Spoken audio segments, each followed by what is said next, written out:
bottlenecks. Chris, what are some of your guys' bottlenecks right now? Right now, bottleneck is install. Install? Which is actually where you want it. Yeah, that's the only part you can't make it. Why would you say that? Why do you want your bottleneck at install? So we look at the bottleneck as a constraint. That's as fast as we can go is how many square feet our crews can install in a day. So everything else is excess capacity. Everything else we can cut faster, we can template faster, we can program faster, fab faster. So it's all the constraint with that at install. So if we manage everything, then we're not overwhelming our shop and our system. Everything's just flowing through and it's going at the speed of install. So you would want that bottleneck at install because is that so install is where we make our money. All our efforts, sales, programming, everything. The cash register rings at install. That's when we complete our install. That's when we get paid. That's when we earn everything. So with the constraint at install, then we can control how much money we're making on a daily basis with what we have. Perfect, thank you. So you said something really important. The cash register rings at install. Where do you measure on the scorecard? Where do you measure that success? And as you're looking at these scorecard items, that's one of the biggest things. Chris just said one of the biggest things that you want to figure out as an owner is where do I measure success? Is it sold jobs, cut jobs, processed? Installs where the cash register rings. That's where we measure our success is cash register.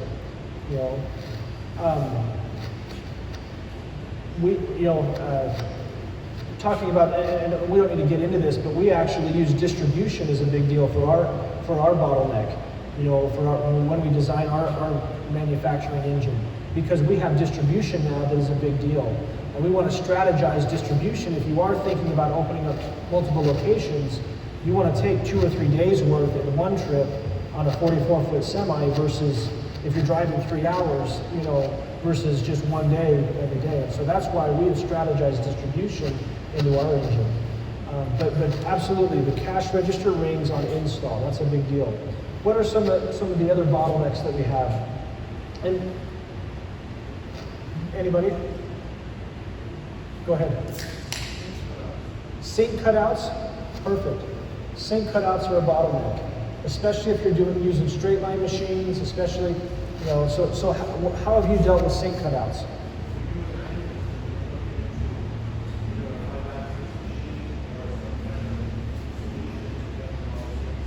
To deal with it.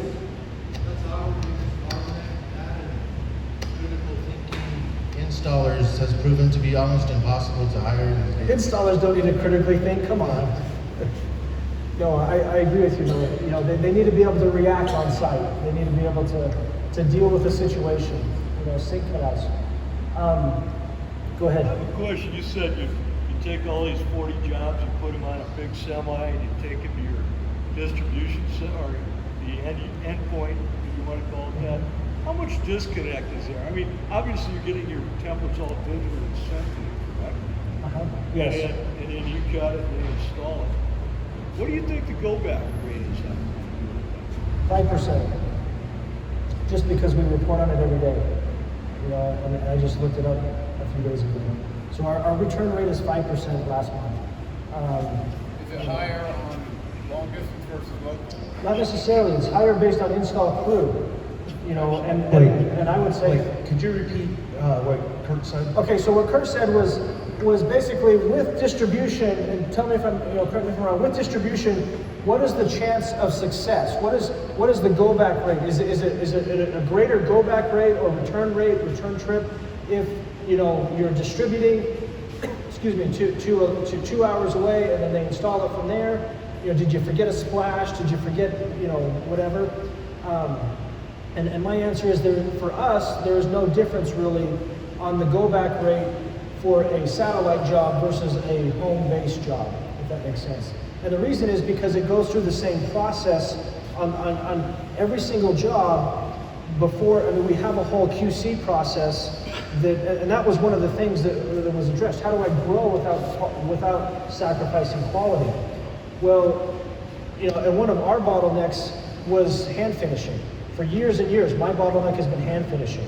That's why I had to add an 18,000 square foot of just hand finishing.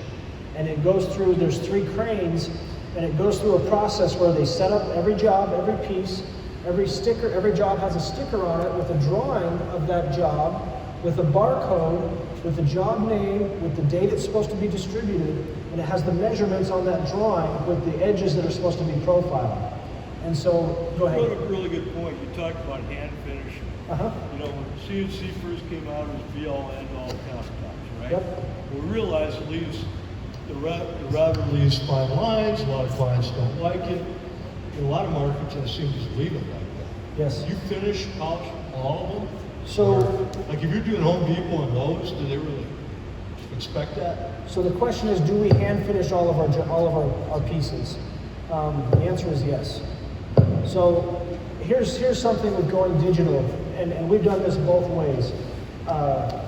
We used to have a thought process of just do the 3 metals, take it off, and hand finish it, because the bottleneck was the router, was the CNC. You're shaking your head, Philip. What are you thinking there? So when I wanted to get a CNC, everybody does the metals and they hand finish. Why buy a CNC if you're going to do that? Right. Like, why? Right. It should come off finished, and this might be foreign to people here, but it's not 3 centimeters, right? It could be 31, it could be 29. If you're using closed wheel profiles as opposed to open. So there's a lot of variables when you go with a CNC. Some pieces don't gotta get touched. Some pieces really gotta get touched. Yep. And so I said, why am I gonna do the setup on the machine, run the piece, and then have to polish it from the 800 up? Like, Yep. why? And CNCs 10 years ago are nothing compared to what they are now. And so the technology's come a long way to where when those edges come off, if you keep up with your tooling, you dress them, you remeasure them, you put them back on the CNC, it comes out so glassy, so shiny, and the lines are minimal. Yep. Sometimes you get some lines on the eased edge because it's flat, but if you're doing a full bullnose or a half bullnose, it's the best polish I've ever seen anybody do by hand. Yep. No, thank you, Philip. So currently we use hands-free tooling, and we finish on the routers, on the CNCs. But we still set them up and do an inspection and do anything that the CNCs may have missed. So that's how extensive our hand finishing is.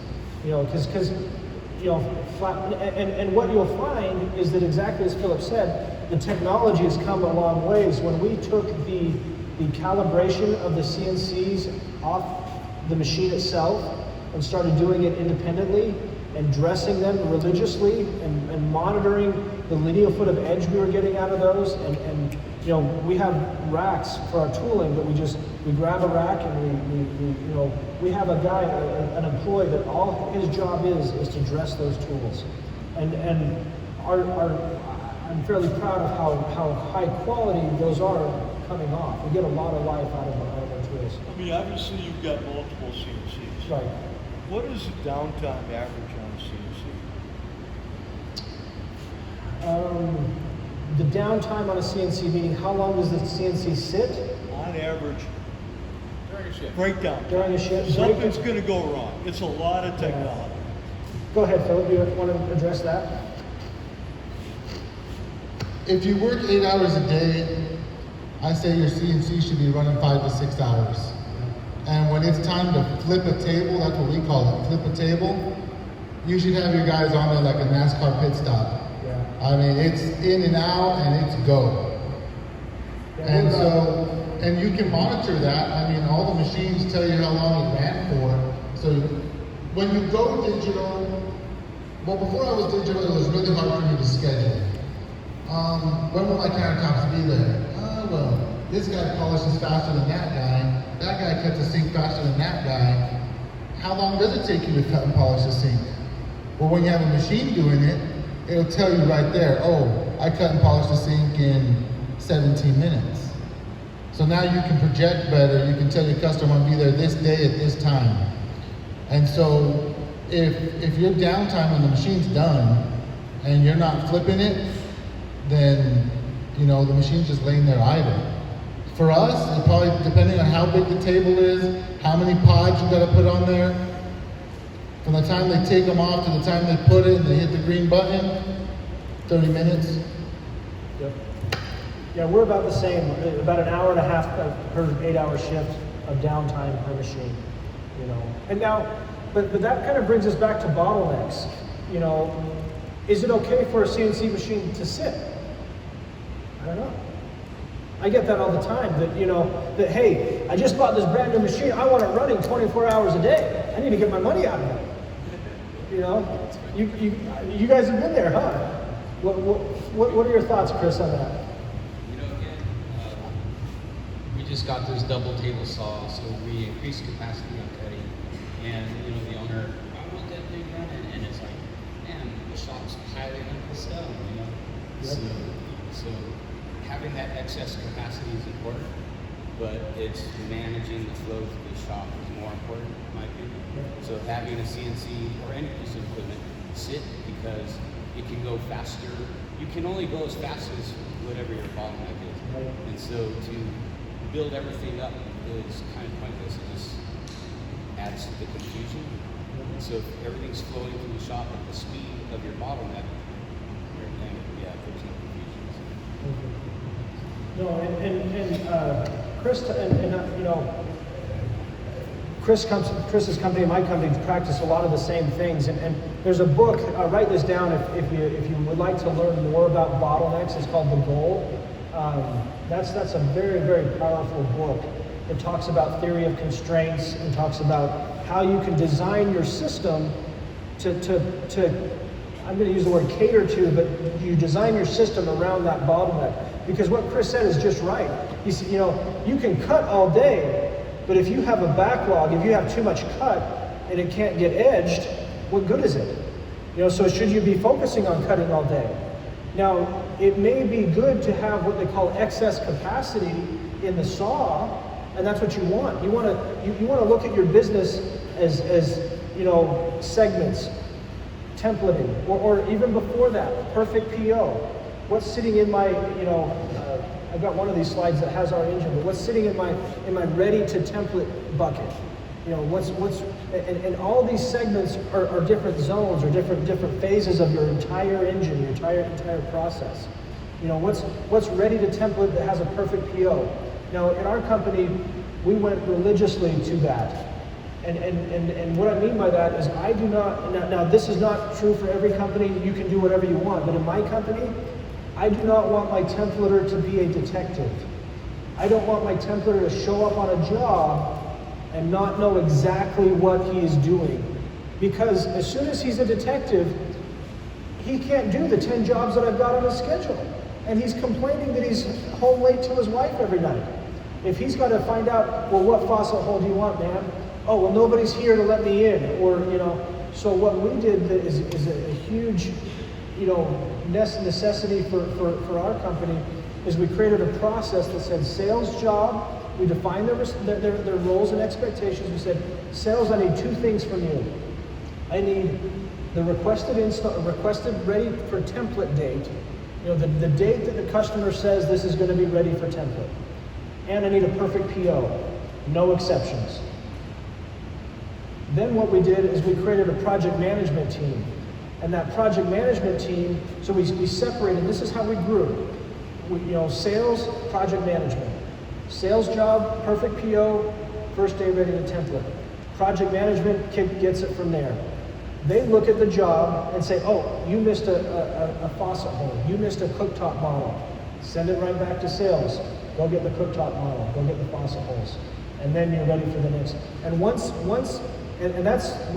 it took us a year to develop that and get that ingrained in our culture. The company that we are buying, they look at that and they're like, holy cow, how do you guys do this? This is an answer to so many of our problems. I mean, because they have sales that they don't care about a perfect PO. They want to sell the job, get the commission. Well, did you do your job? Did you fill out the right form? Is your shop ticket, now you can make the template, or there's still changes after that. There's still top-ups that we incentivize our templaters to sell. If they see a window seal that the salesperson missed, they see an extra vanity over here, we incentivize our templaters by giving them a little bit of a kickback. I don't know if I can use that word or not, but a little bit of an incentive to selling that, and if they can top up that order, I'm going to share that top up, because that's all profit. A windowsill, $150. It doesn't cost me any more. I'm going to throw it away in the garbage. If I'm processing it at the beginning, why not? A vanity, same thing. So there's still a process engineered to allow changes after template or during template, but once it's templated, we want, and you might have clients that change a sink or change a faucet. Well, that's okay, that's acceptable. The sales did their job at the beginning. So our process is sales, perfect PO, and then the first day it's templated. Then we take those dates, those template dates, and we put them in our system, and the project managers monitor those dates. And now it's the project manager's job to, we'll have one project manager that will easily be monitoring 1,200 jobs. And they're all ordered by that date that sales told them, and they're looking at those dates, and 2 weeks before that date comes up, they're making a phone call. Hey, Billy contractor, we had next Wednesday as the date for your template to be ready. Is that still a good date? Nope, cabinets got pushed back. That never happens to you guys, I know. But the project manager's job is now defined to where they're monitoring those dates, and they're, and then purchasing, procurement, material procurement has those dates, and they have a segment in there to make sure that when we go to template next Wednesday, the material is ready to go, that it's photoed, that it's in inventory, that we have the stock. And so all these things are triggered based on that date that sales gave us, and those expectations are defined. And we look at this as, then we go to template.